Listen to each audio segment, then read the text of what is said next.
नमस्कार, मैं हूं गायत्री और आप देख रहे हैं आपका अपना डिजिटल चैनल श्रेष्ठ भारत, जहां आपको मिलती है देश दुनिया की राजनीति से लेकर खेल मनोरंजन और आपके मतलब की हर जरूरी खबर। अब जो खबर यहां हम आपको दिखाने वाले हैं वो देश में 2024 में होने वाले आम चुनाव से जुड़ी है, जिसमें बीजेपी की अगुवाई वाले एनडीए और विपक्षी पार्टियों के इंडिया गठबंधन के बीच जबरदस्त मुकाबले की उम्मीद है। एनडीए का सबसे बड़ा चेहरा इस वक्त प्रधानमंत्री नरेंद्र मोदी है। समर्थकों को पूरा भरोसा है कि 2024 के चुनाव में भी एनडीए ही बाजी मारेगी और मोदी एक बार फिर प्रधानमंत्री की कुर्सी पर बैठेंगे। लेकिन अगर बाजी पलटी और विपक्ष के हाथ जीत लगी तो फिर कौन होगा प्रधानमंत्री का चेहरा?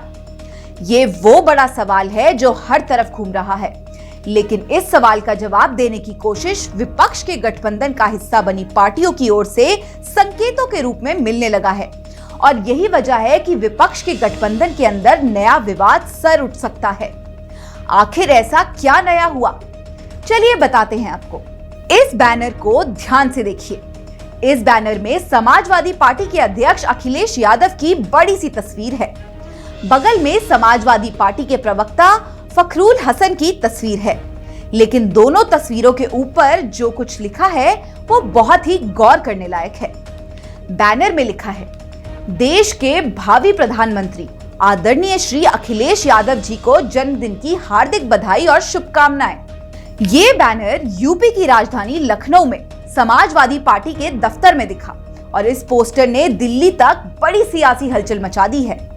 सवाल उठने लगा है कि क्या विपक्षी इंडिया गठबंधन ने 2024 के चुनाव में अपना प्रधानमंत्री उम्मीदवार तय कर लिया है? सवाल ये भी कि अखिलेश वाले इस बैनर से क्या विपक्ष के गठबंधन में नया भूचाल आने वाला है?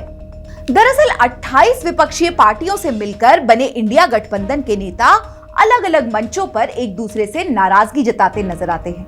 कभी पीएम पद को लेकर तो कभी सीट बंटवारे को लेकर विपक्ष के इस गठबंधन में मतभेद सामने आते रहते हैं। ऐसे में जब से अखिलेश की भावी प्रधानमंत्री बताने वाला ये बैनर सामने आया है, कयासों का बाजार गर्मा गया है, क्योंकि अब तक राहुल गांधी को विपक्ष से पीएम पद का सबसे मजबूत चेहरा माना जाता था। हालांकि विपक्षी गठबंधन ने औपचारिक रूप से अब तक पीएम पद के लिए कोई चेहरा सामने नहीं किया है। यहाँ आपको याद दिलाना जरूरी है कि पटना में विपक्षी गठबंधन की बैठक में आरजेडी प्रमुख लालू प्रसाद यादव ने राहुल को शादी में दूल्हा बनने की सलाह देते हुए बारात चलने को कहा था। बाद में इसके राजनीतिक मायने निकाले गए। अभी भी समय गैप दिखता नहीं है, शादी करिए और हम लोग बाराती चलें और शादी करिए, बात मानिए। बाराती से लालू का मतलब विपक्ष के साथ जोड़ा गया था। दूल्हे से राहुल गांधी को इशारों में पीएम उम्मीदवारी सौंपने की बात कही गई थी। ऐसा माना जाता है कि हिमाचल और कर्नाटक की जीत के बाद कांग्रेस जिस तरह आक्रामक हुई है, उसमें पार्टी के नेता भी राहुल को ही पीएम की कुर्सी पर बैठे देखना चाहते हैं। वो कांग्रेस की रिवाइवल का श्रेय राहुल गांधी की भारत जोड़ो यात्रा को देते हैं।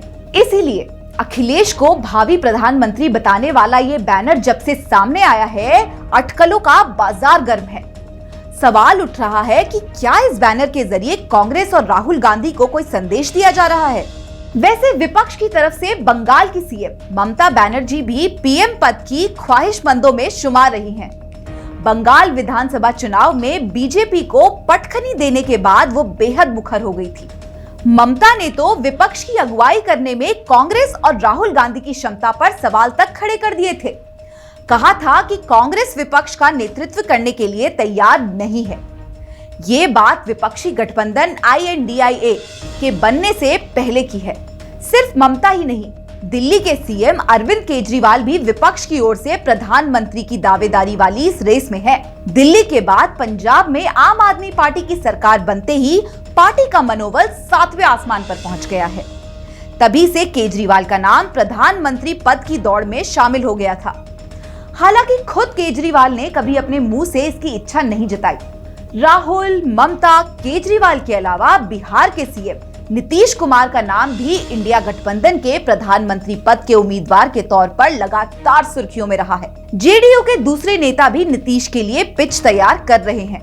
नीतीश का नाम इसलिए भी चर्चा में रहा है क्योंकि इंडिया के घटक दलों को साथ में लाने में उनकी काफी ज्यादा सक्रियता रही है। उन्होंने इसके लिए लगातार कई महीने विपक्ष के नेताओं को लामबंद करने की कोशिश की और अब इस रेस में समाजवादी पार्टी के मुखिया अखिलेश यादव शामिल हो गए हैं। यहां ध्यान दिलाने वाली बात यह है कि मध्य प्रदेश विधानसभा चुनाव में सीट के बंटवारे को लेकर समाजवादी पार्टी और कांग्रेस के बीच हाल में तल्खी सामने आई थी। गौर करने वाली बात यह भी है कि अखिलेश यादव की आधिकारिक जन्म तिथि 1 जुलाई है, तो फिर इस बैनर में अखिलेश को बधाई अब क्यों दी गई है? हालांकि समाजवादी पार्टी के नेता इस बैनर को कार्यकर्ताओं की भावना बता रहे हैं।